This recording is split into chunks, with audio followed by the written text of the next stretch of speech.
President Trump's statement about genocide in Nigeria has refused to leave the stage of narratives. And how does this talk? What does this say about us in Nigeria and about Africa? That from time to time, Western powers define and misrepresent who we are, and somehow Africans swallow the bait, and we accept their narrative.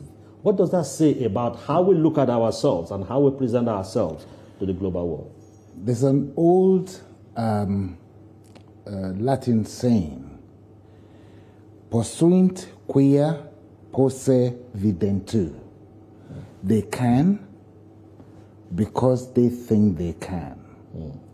Now, for a very long time, during colonialism, and we're still very close to the edge of that mindset, whereby whatever they say about us, if you keep calling a goat a dog, for after a while, it will start acting like a dog. We are not as bad as they think we are. Nigeria owns 1/6, maybe 15 to 16% of all the blacks in the world. Nigeria also sits on about 56 different elements in the periodic table. Nigeria is also, if you look at Africa as a gun, Nigeria is where the trigger is, both population-wise, educationally, and so on and so forth. For an instance, if you look at the United States, the Nigerians in the United States have an 80% rate of graduation from school. The whites that Mr. Trump mainly represents are under 40%.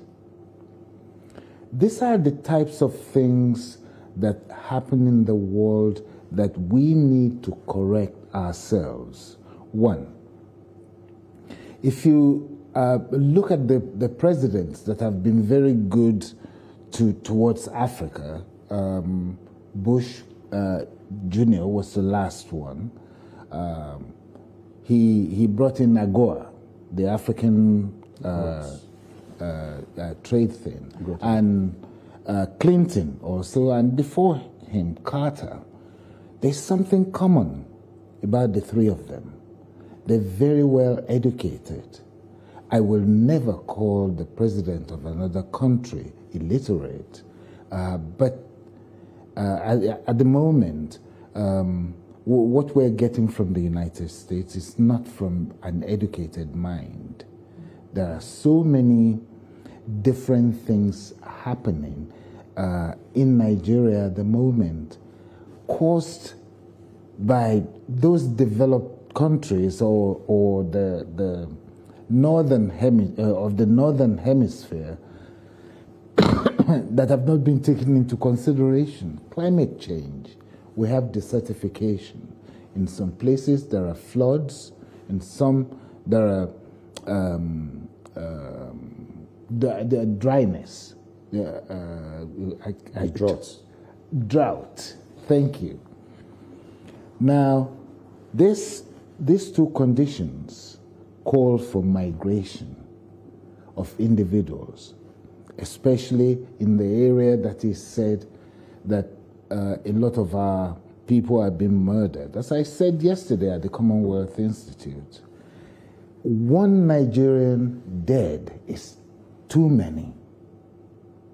No Nigerian should die or be killed by any foreigners. And I'm not pointing fingers, but these people that are killing us in the northern periphery of our borders are coming in with such sophisticated weapons. And I remember during President Obama's time that President Jonathan could not even get any real arms from anywhere. We were forbidden to do that. Later on, rumor had it that some of the monies from AID and some other agencies, some part of their budget cannot really be accounted for. And we also know that Ukraine, for the longest while, have supplied so many different parts of West Africa, especially in arms. So you wonder, what is it? We have an educated population, we have a younger population, we have a rich land, we have arable land, we have everything going on for us through the next generations. And now we're just being attacked for no reason.